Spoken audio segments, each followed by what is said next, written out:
Hello అండి, కిరాక్ వంటలకు స్వాగతం. ఈరోజు మన టేస్టీ రెసిపీ వచ్చేసి గోబీ 65. అచ్చం క్యాటరింగ్ వాళ్ళు భోజనంలో పెట్టి గోబీ 65ని ఎలా చేయాలో ఈ వీడియోలో చూద్దాం. మన ఛానల్కి ఫస్ట్ టైం వచ్చినట్లయితే మన ఛానల్ని సబ్స్క్రైబ్ చేసుకోండి.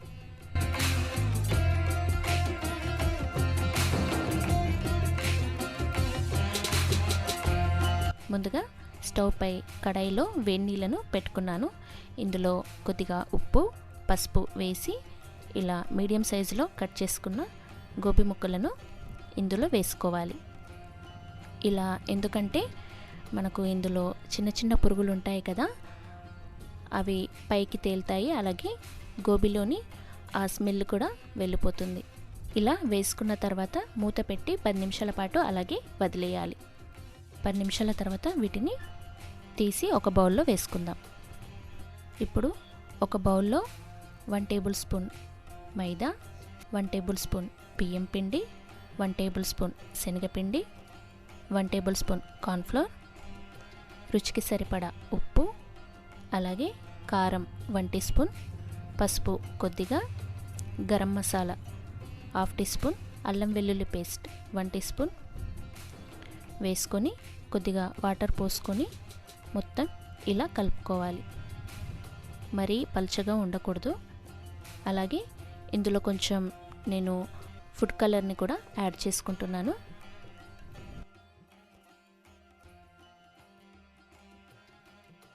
ఇలా మొత్తం అంతా కలుపుకున్న తర్వాత గోబీ ముక్కలను కూడా ఇందులో వేసి కలుపుకోవాలి. ఈ పిండి మొత్తం పట్టేటట్టు ఇలా కలుపుకోవాలి. ఇప్పుడు ఒక ప్యాన్లో ఆయిల్ వేసుకొని వేడి చేసుకోవాలి. ఆయిల్ వేడెక్కిన తర్వాత మీడియం ఫ్లేమ్లో పెట్టుకొని ఇలా ఒక్కొక్కటిగా వేస్తూ డీప్ ఫ్రై చేసుకోవాలి.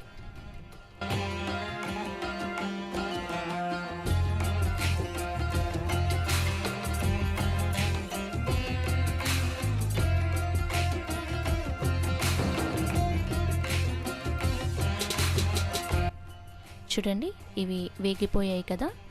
ఇప్పుడు వీటిని ఒక ప్లేట్లో వేసుకొని మిగిలిన వాటిని కూడా ఇలాగే వేసి డీప్ ఫ్రై చేసుకుందాం.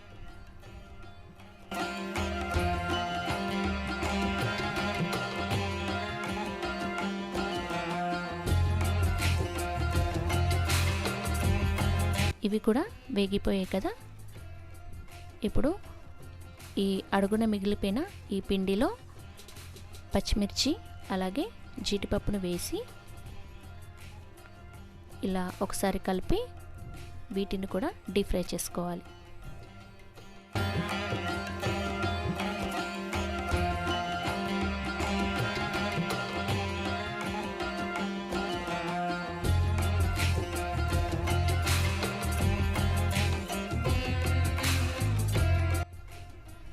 అంతే అండి, ఎంతో సింపుల్గా భోజనంలోనే కాకుండా ఈవినింగ్ స్నాక్గా కూడా చేసుకోవచ్చు.